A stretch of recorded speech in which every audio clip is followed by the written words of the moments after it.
These recommendations for the restructuring of Jamaican football is causing quite a stir across the local fraternity.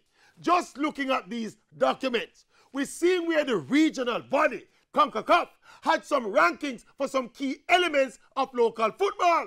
Youth development is ranked 2 out of 5. Women's football is ranked 1.5 out of 5.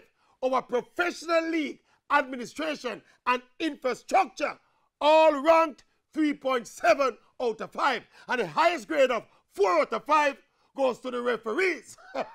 Further in the report, there is a list of basic components that we don't have in Jamaican football.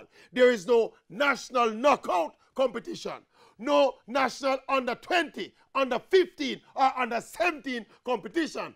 All these are pillars of traditional football development, and all of them are missing from our football spectrum. And despite all of that, we have well over 50 born and bred Jamaican players in professional leagues around the world.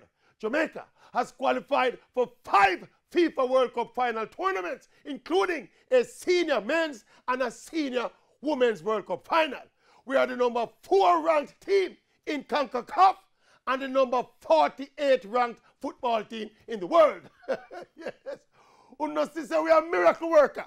Jamaicans have magical powers. We will turn stone into water. Yes, yes. And we will make things disappear. Yes. Disappear.